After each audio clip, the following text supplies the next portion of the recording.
It's Vikings game plan in deep stretch. Before we handle the winning formula, here is the DraftKings star of the week. It's Adam Thielen.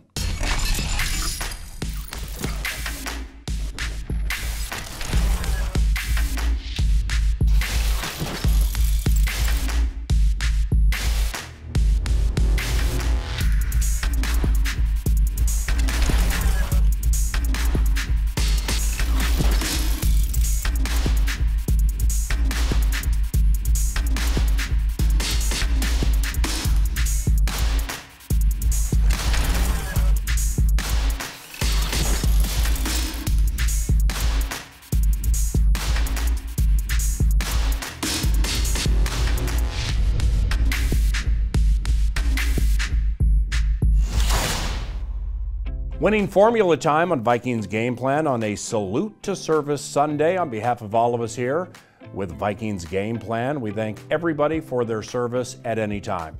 Ron Jonson, Vikings Game Day Live, WabiVikings.com. Let's take a look at some pertinent Vikings topics into this game against the Rams, including bigger problem for the Minnesota Vikings in this game.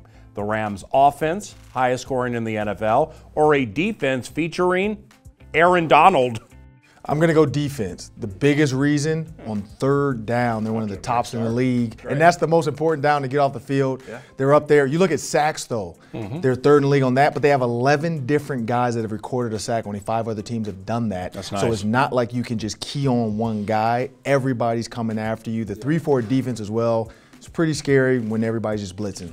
And they lead the league. He sold me a little bit. They lead the league in takeaways. Yeah. That's helping an already explosive offense put up even more points on the board. But to me, it's the offense. Highest scoring offense in the league, and Sean McVay knows what he's doing. I mean, Jared Goff last year looked like a bust. This year, he looks like he should have been the top pick. I give a lot of credit to Sean McVay for that. The caveat here is the Vikings at home are holding teams 8.8 points below their season average for scoring. Nice. So I do like our chances in this game, but I think the number one matchup problem for us is the offense. Now the Los Angeles Rams are experiencing an unprecedented turnaround. This team is 7-2. Like Wobby said, leading NFL with points per game. Defense, as Ron said, doing some really good things.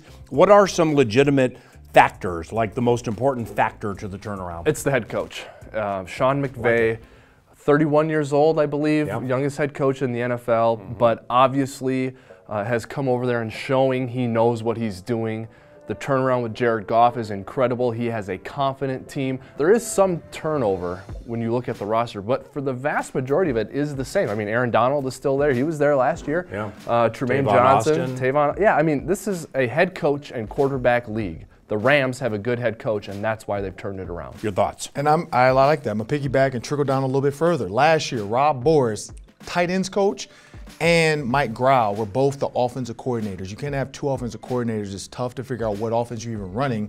This year, Matt LaFleur from the Atlanta Falcons was under Shanahan and also had a great offense as we've seen in the past. You want to talk explosive play? How about our DraftKings star of the week, Adam Thielen? Had a touchdown against Washington, but he also had 166 yards. Why are teams struggling to slow Adam Thielen? He runs great top of the route moves. Keenum firing Thielen again. He's got him again. Down to the 5. He had Breland all over him, and it didn't matter. He's only had like 2.8 yards of cushion when it comes to throwing. He's not a guy that's going to give you a ton of separation, but he catches every single ball with his hands. And there's time where guys are draped on top of him, and he just catches with his hands, never brings it in, and still scores a touchdown or continues to go for the first down, as Mike Zimmer said. Adam is super feisty and competitive, and I think it shows out on the field. It showed last week in Washington. He had guys talking trash to him, you could tell, and then Adam had a big game, so he was giving it right back to those guys. Pat Shurmur, I think Pat Shurmur is on fire with play design and play calling. A lot of times, Diggs and Thielen are catching passes, and there's no one near them. So I guess they're running good routes, and Case is being accurate, but I also think Shurmur's calling good plays. And finally, quickly, 8 seconds, you get it all. His gold/yellow gloves. Who provides them? Adidas. In the NFC North, there are 4 teams: Bears, Green Bay, Lions, Minnesota Vikings. Final question for the winning formula. How many teams from the NFC North make the playoffs? Ooh, I'm going to go 2. I think it's Detroit and Minnesota. Same. The Vikings get there by virtue of winning the division. That's how I think it's going to go down. Of course you do. Detroit, very favorable schedule, except for the Thanksgiving Day game for them. That's a tough matchup. But very favorable other than that. So I think it's going to get them to 10 or 11 wins. Yeah. That's going to get them a wild card.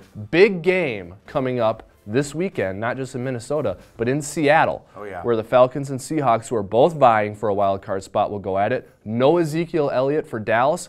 That could hurt them in the wild card race. I think the Lions can slip in. Nice take. You sold me on that one. All right. I'm not a fan of the Lions, though. I feel like they're always like, I'm from Detroit, so I feel like they just want to let us all down.